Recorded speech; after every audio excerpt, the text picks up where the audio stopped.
Hello everyone, and welcome back to Fablehaven Age of Wonders 4, a new dev diary. I told you we weren't done with them just yet. Today we're talking about the extra faction data, which is a part of the Griffin update.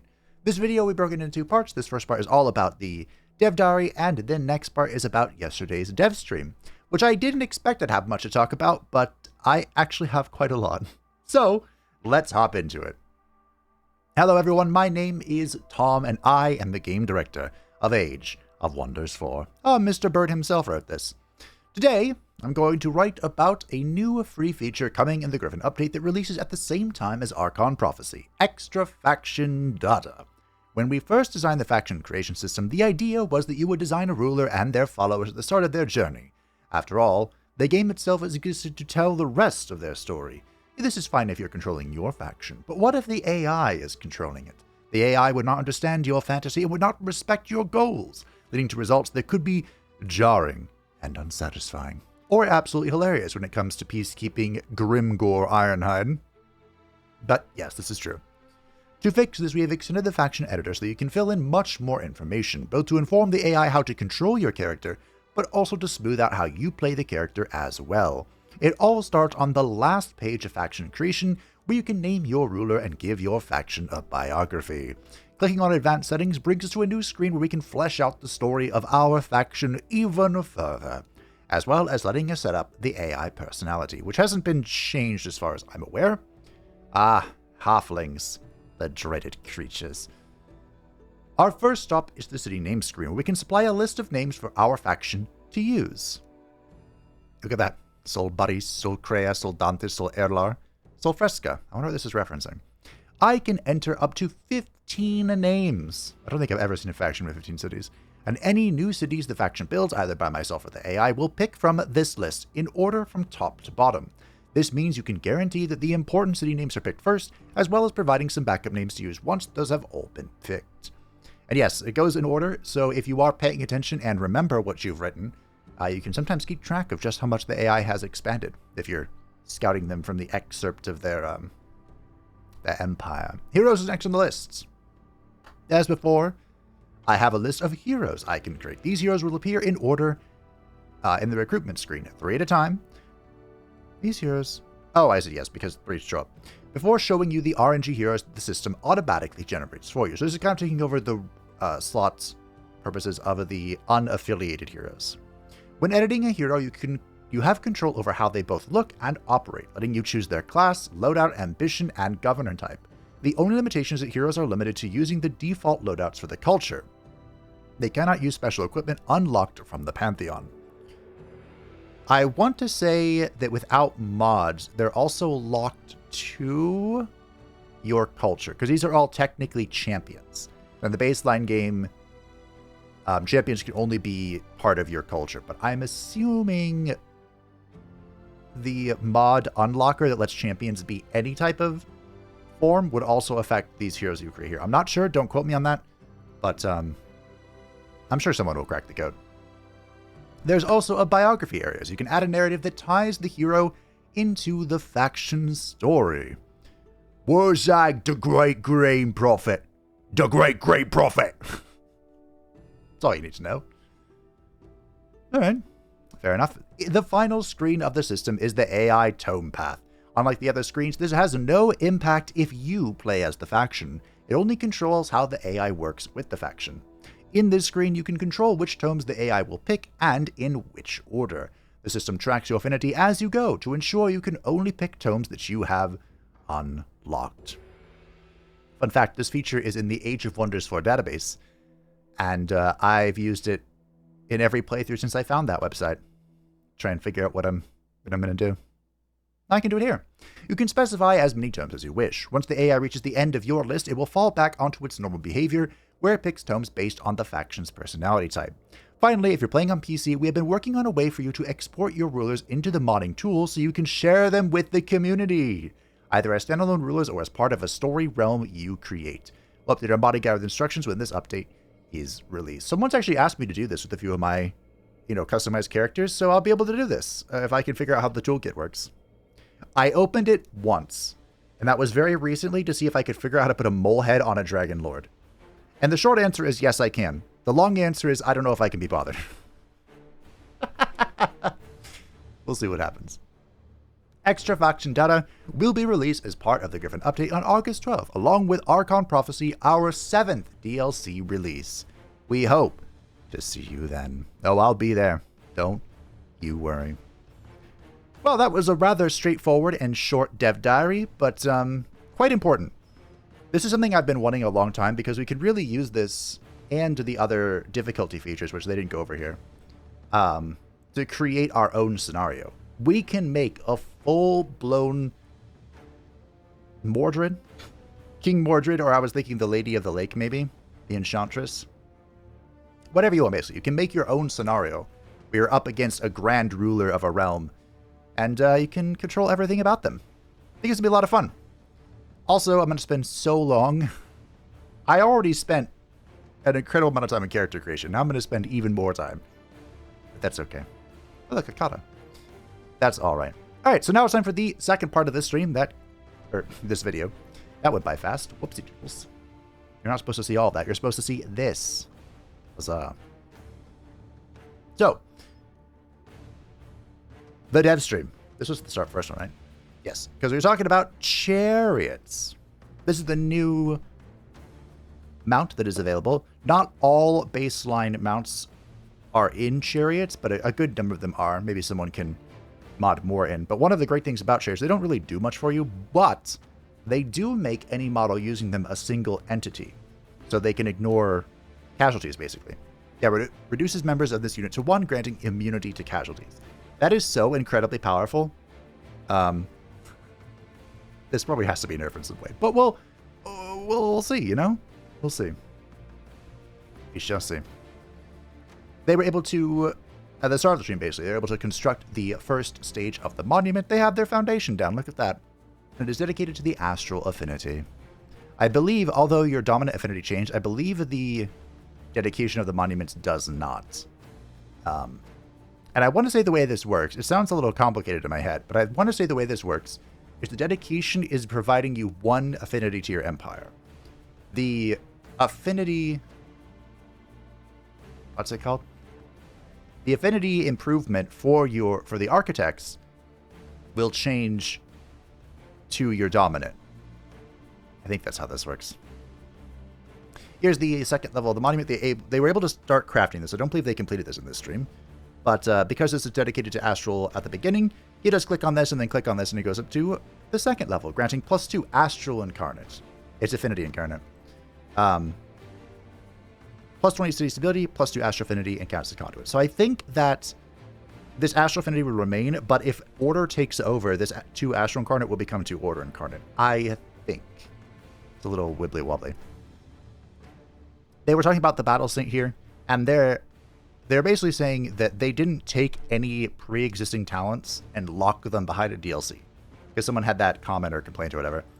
And then they were kind of laughing because they're like, well, technically Warding Bond is in the game. And it also is in the beta, the Battle Saint, which is part of the DLC. We got to see a little bit deeper into the tree as well. Support resistance. I think this is something the Ritualist has, right? Your gains 1's resistance and +2 stage resist, and then when they enter defense mode, these bonuses are given to adjacent allies. They got to see the first new tome, the Tome of Virtue. This is a tier 2 order tome, and it has the Virtuous Spirit, which is a minor racial transformation, granting this race +2 spirit resistance, and when this unit drops below 60% of their maximum hit points, it ignores 50% of its casualties, gains +1 defense and +1 resistance. There was a little confusion about how long this persists, and they said, I think the conclusion was this either persists for the rest of the battle while they remain below 60%, or it lasts for 1 turn. I want to say the former makes the most sense to me, but who knows? We'll find out. The Paladin is a tier 3 shield unit, an incredible one. It has a melee strike, a smite, and a lay on hands. They didn't hover the lay on hands, but they did hover the smite. A 1 action, 20 spirit, 10 physical by default. It smacks the unit, and then they enter defense mode. So the Smiteadin is in. The House of Charity is a city structure where the city loses 10% of its gold income and gains double that amount as food and production. I have a handy-dandy notebook comment about this, but I'll save it for that. Heroic Stand. The target friendly unit has their negative status effects removed, gains steadfast for 1 turn, and ignores the penalties for casualties for 1 turn. They do use this later and discover that you can spam this on the same unit, making 1 unit unkillable and dealing max damage for as long as you have the casting points. It costs 20. Now, this says target friendly unit, but you already said that it can't target heroes. But the wording here does not say non-heroic unit. And of course, there is the brand new, biblically accurate, angelic battle mage, the Vigil. Or as I had to call him, Virgil, the Virgin Vigil. Just sounds mean, honestly. It has the Radiant Bolts, which is a repeating attack for 7 fire, 7 spirit, which has a 60% chance to inflict blind, and the Radiant Blast, which is a full action for 20 fire, 20 spirit, causing the unit to sustain that damage, remove all positive status effects, and adjacent units sustain 50% of the damage, and removing 2 positive status effects. The Vigil seems quite good, and it is summoned, so it does require a Wizard Tower level 2. Here's the Paladin again. Surprise is what they picked. They entered the Artificer's Altar as a Golden Wonder and were able to roll a 21% polymorph. You lucky git. However, they discovered that the polymorphed spider, the Golden Golem polymorphed into a baby spouter, still had 3 retaliations attacked, which is curious. Curious indeed.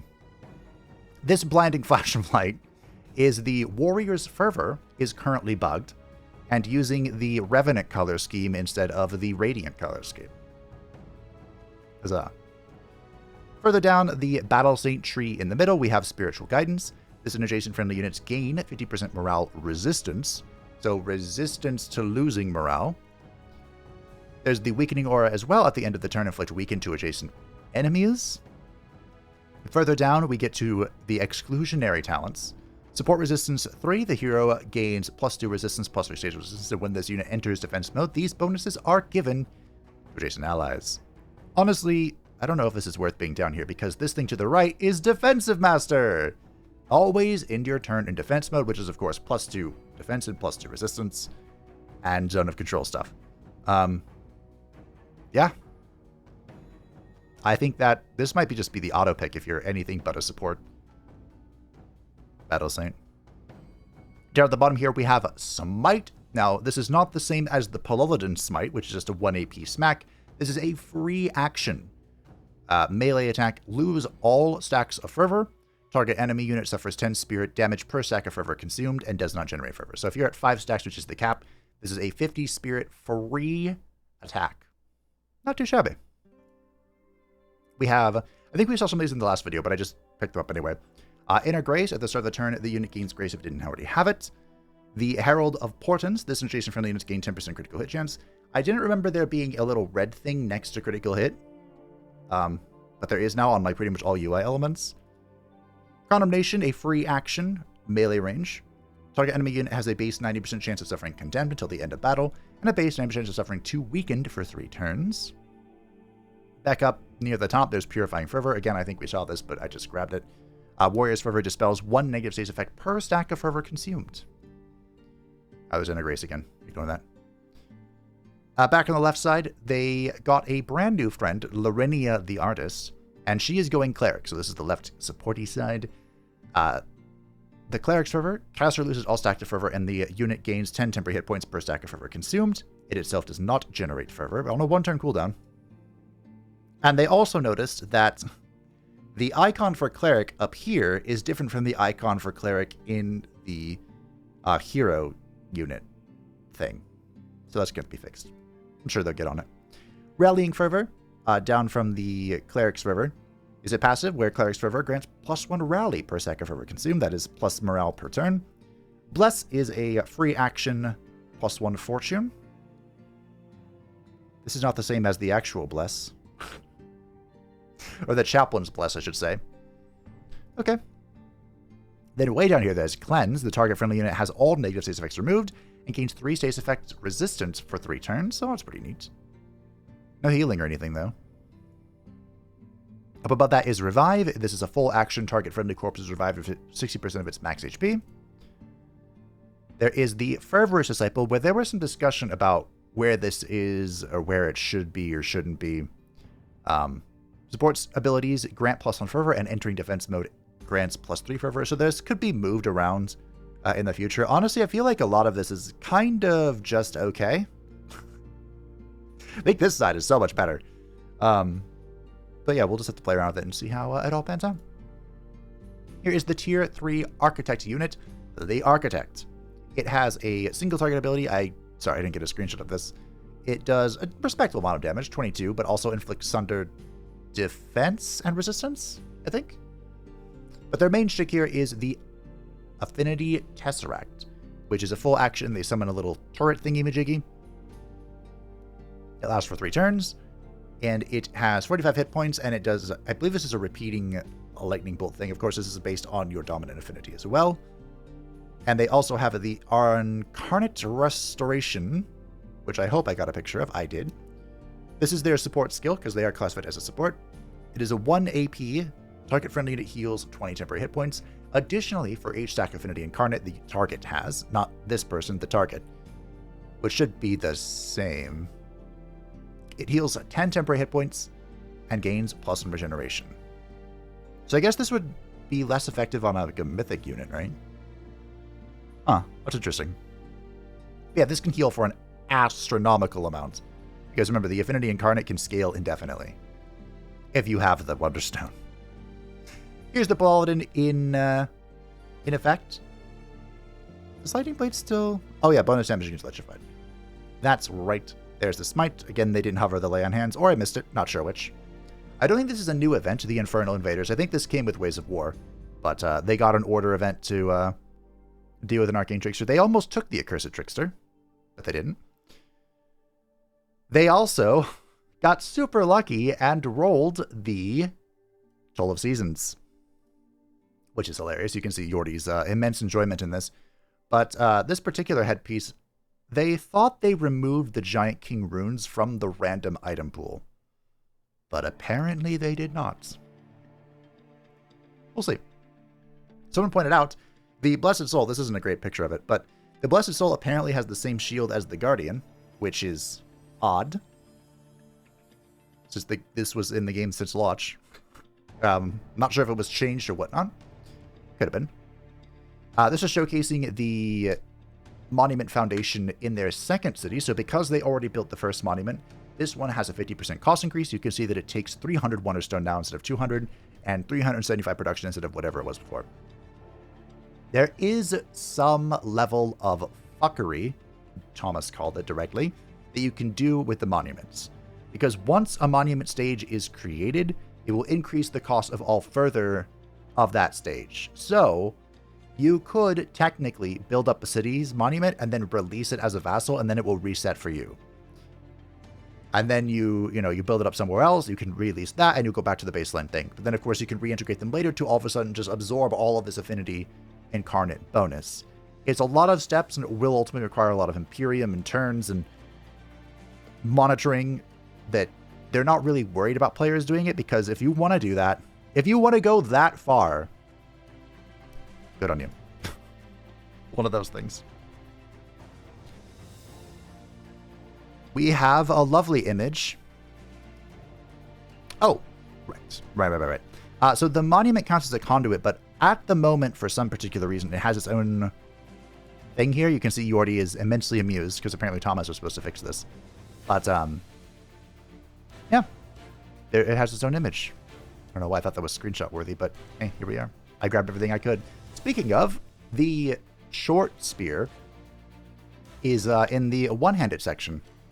Again, I don't know why I thought this was worth grabbing, but here it is, because this is one-handed.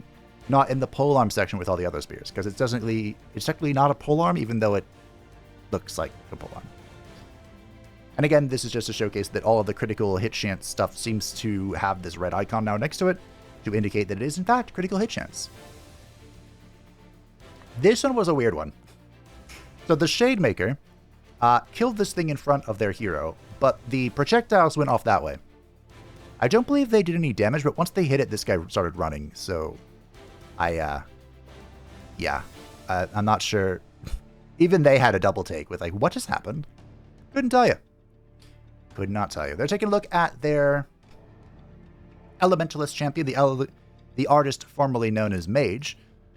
And what they were explaining here is how these in-between ones, these three here, change based on which of the elements you choose to get there.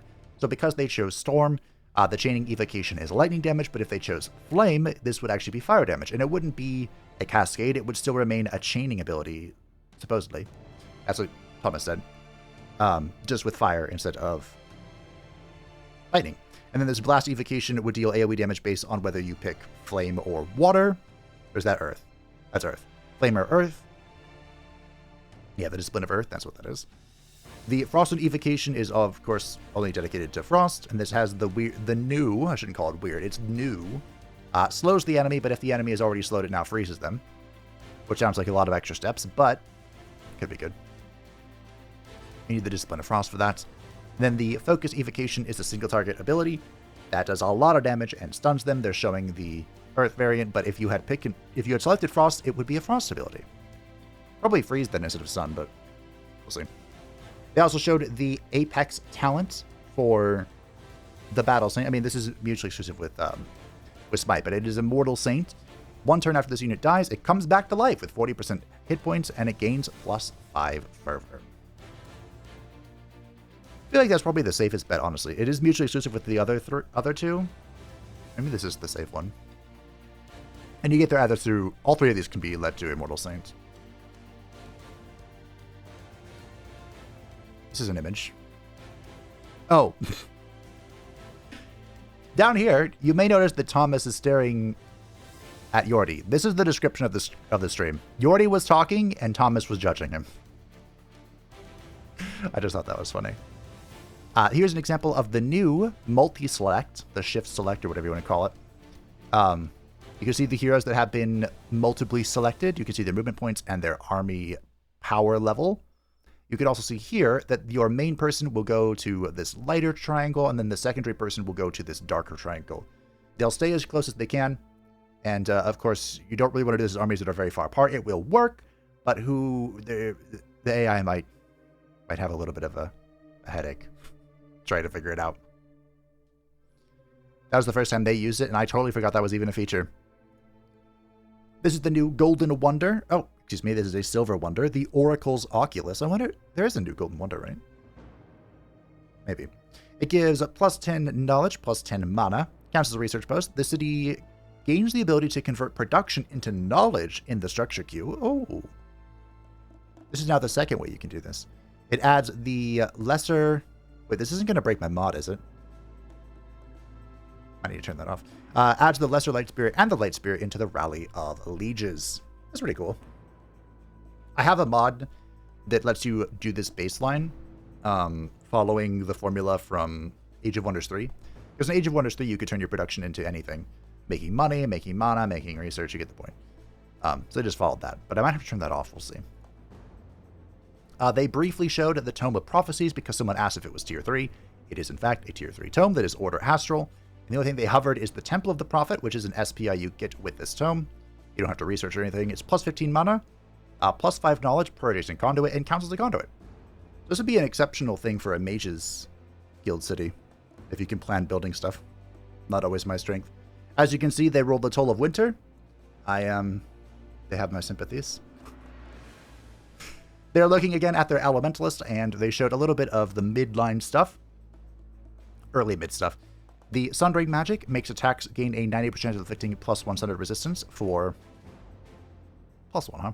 For 3 turns. Effects are increased for single shot attacks, so if you had a staff, this would probably be pretty high, like maybe 120.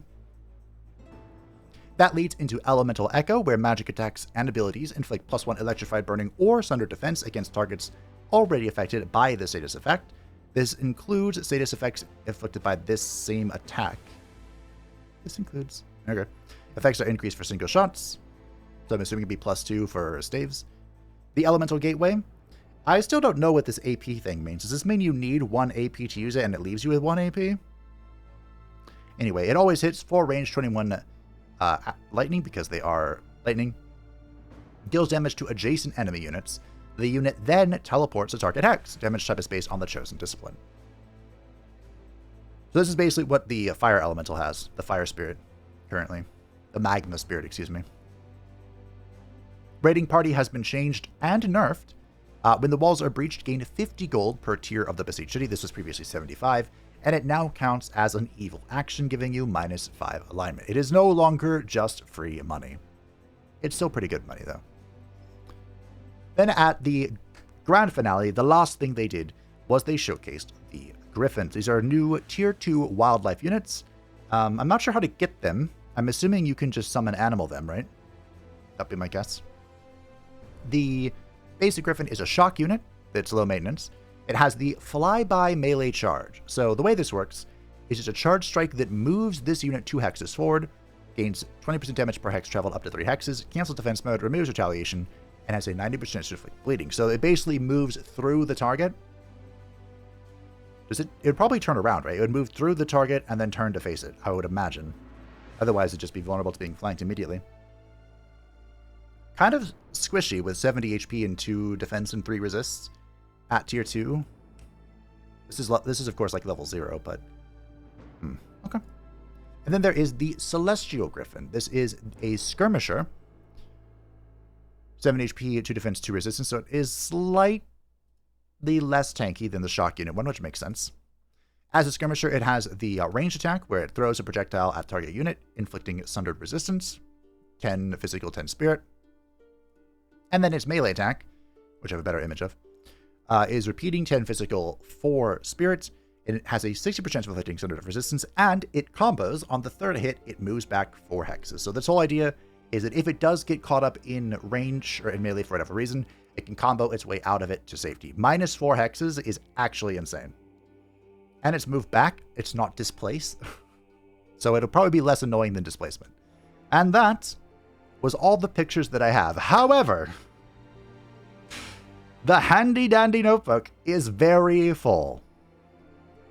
Very full. So, shall we get started? First of all Galdir types can be Battle Saints.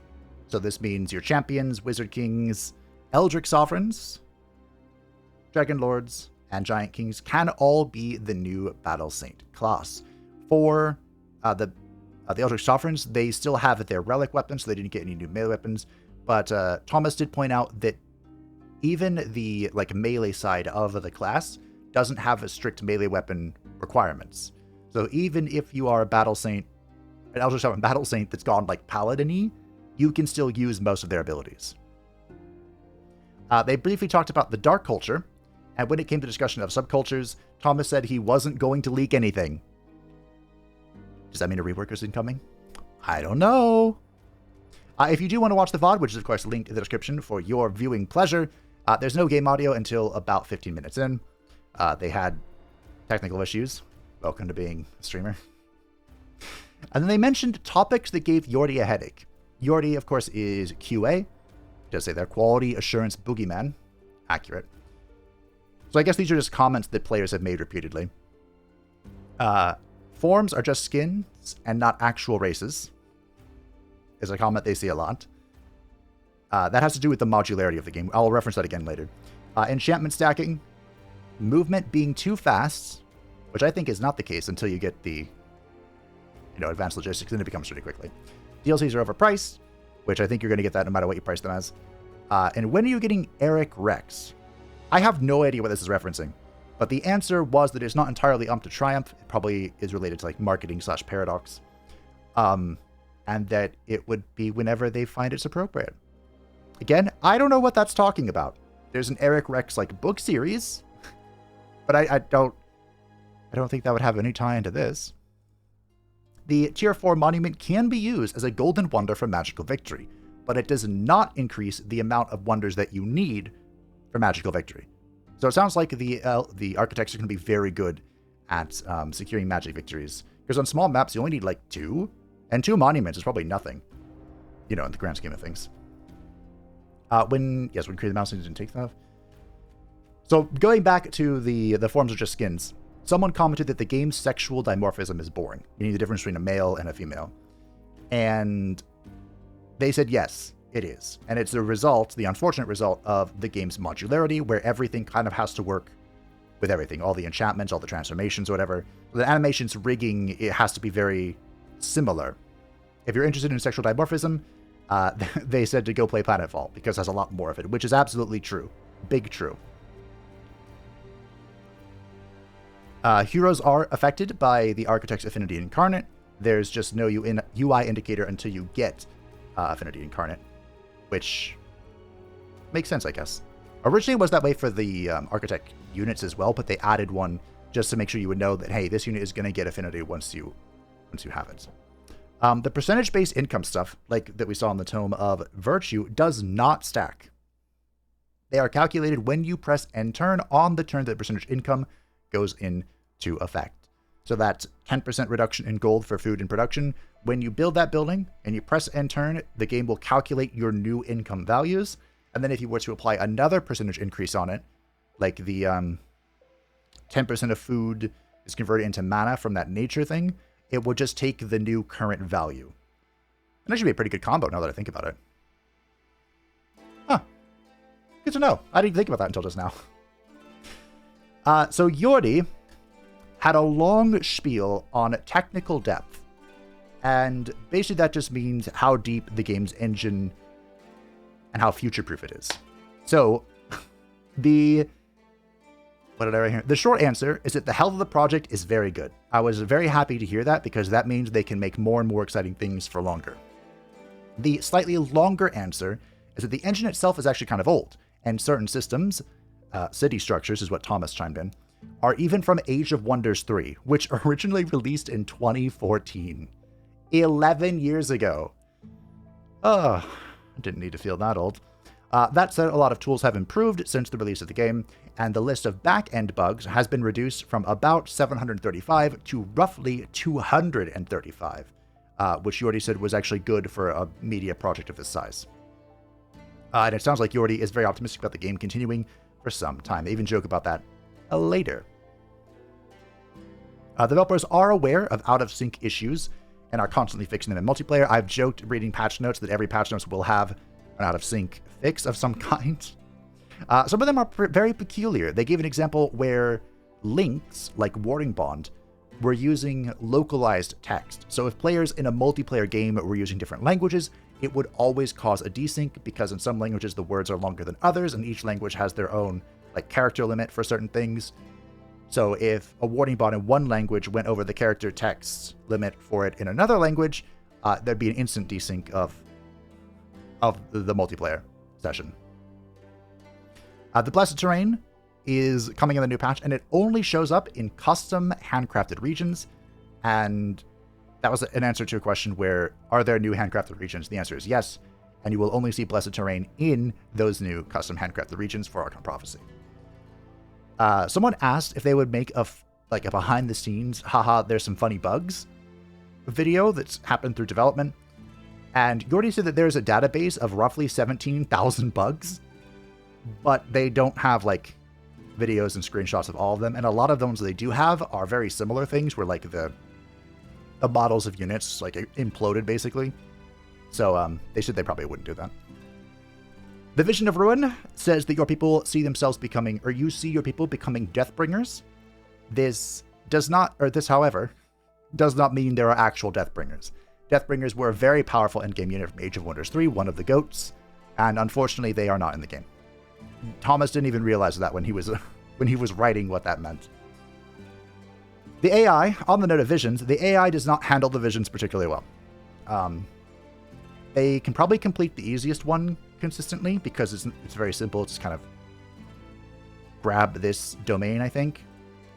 However, for the other ones, the mid-game and especially the late-game one, they kind of have to luck into them. Like for the one they're doing, the Vision of Ruin, the Astral Vision of Ruin, screen went dark. They would eventually, of course, complete the casting point one, and they may be able to get the magical sets, but it would take a while before they bind the wonder, and they might not, depending on the game state. So, I guess the rule of thumb is don't give them the vision, unless you give them the easy one. Thomas doesn't like how research scales at the moment. Oh, I remember what you're talking about. So it's possible that could be reworked in the future. It's actually directly connected to the visions thing. because he already mentioned that some people complained to him about reaching tier 4 by turn 50. And it is possible to scale your research very quickly if you want to, but I think you have to be playing pretty safe to do that.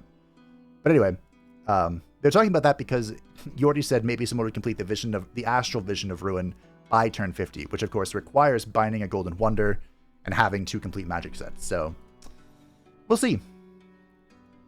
Just note that research scaling could be patched in the future. They said they have to hand that off to boss or something. So free city targeting is bugged at the moment, and sometimes does not actually spawn units to send out. This is when you have a vassal free city and you tell them to go target an enemy or defend a particular area. They actually got lucky, kind of. And when they told the free city to defend their second city, they spawned units to do that, but they didn't actually defend from... They defended from one thing, but not the other. So there's a bug with free city somehow. They're working on it. Speaking of things that they're working on, or not working on in this case, the developers don't think it's possible to create an undo movement button for the world map. They said it makes a lot of sense in combat. They have that, that singular action undo, but they don't think they'll be able to put that into the world map. They were joking about DLC number 14. We are on DLC number 7, of course. So, Age of Wonders 4 will never die? They said those exact words. They were joking, probably, because Thomas followed that up by, but I'm going to die. Eventually. So, didn't say that with a grain of salt. I just thought it was funny. Paladins have curved swords instead of hammers because there wasn't really a good reason. It was just that's how the artist made them. Someone asked about doing something with the world map in multiplayer. I didn't quite catch what the question was. I couldn't understand it. But it's not possible because the interface doesn't actually know about the game world, which inhibits a lot of things. That might even inhibit the whole undo movement thing on the world map. Not sure. Potential fuckery, we went over that. There are no... This is sad news, Tim. There is no official Booba slider planned. No Booba slider. However, they do have a lot of unused body sliders that they didn't ship the game with because it made certain forms look peculiar, which may or may not include a Booba slider. So if you are a mod specialist, you may be able to go in there and find them and hook up to them and do that. They might even have been used already for the bigger, is it called Better Orc model? Or Bigger Orc model? Might have already used this. They know... the artifacting. This is, of course, something that plagues my playthroughs. They know why there's occasional artifacting on the UI. But it's impossible for them to fix. If they were to fix it completely, which they think they could do, they would have to remove all of the shadows and glowing effects on the UI, probably. So the artifacting stuff that I suffer from is something we shall suffer for all of eternity. Together, though. Together. Will there be Season 3 with vampires and weird stuff? Was a question they received from chat, and Yordi said no. Thomas then gave Yordi a side-eye. This is what I wrote down. We'll talk about this in a moment. So, they had a lot of random questions, and one was talking about if breach of age rating or leaking something was worse. And the answer is that the breach of age rating is way worse. If ESRB or PEGI find out, they can fine up to $10,000 per day that it is not fixed following its discovery. So that's why whenever someone posts something about this thing doesn't have underwear in this particular model, they have to fix it immediately. Like it becomes uber priority for them. So, stop posting it. When it comes to leaking content or upcoming updates, it is, of course, undesirable, but it's only really frowned upon for 2 reasons. One, if the leak is something they're just testing and they can't actually make it happen. Because that, of course, makes people sad. This cool thing was being tested. We wanted to do it, but they ultimately couldn't implement it, or, there were too many time constraints, whatever, so it didn't happen.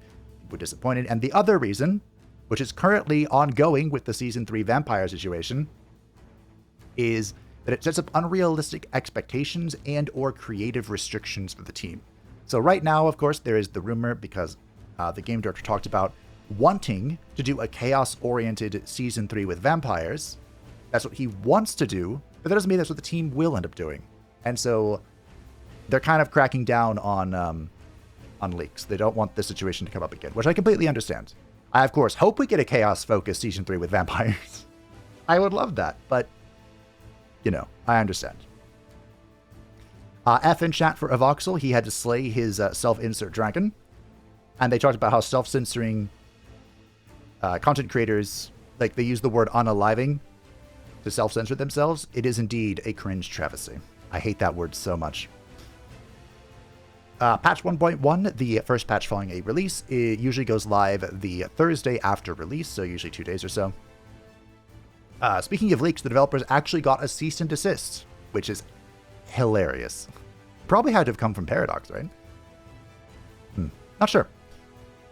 Wet was nerfed, so it used to be a gain 4 fire resist, -4 lightning resistance, -4 frost resistance. It was nerfed to +2, -2, -2, because primarily they want Stormbringers to be strong on their own, the tier 4 skirmisher from the Tome of the Tides?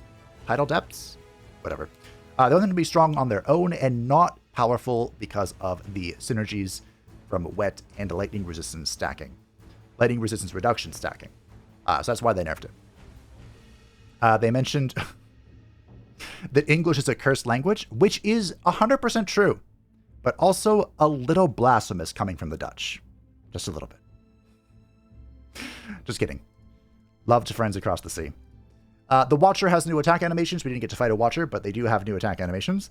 Yordi may be exiled from future streams. I don't know how much of a joke this was, to be honest. Scanix asked if you could link multiple cultivators to the same unit. This is the tier 1 support unit from the Architects, and the answer was no, it is an exclusionary link. Probably because it'd be OP. Because it cleanses and heals every turn, right?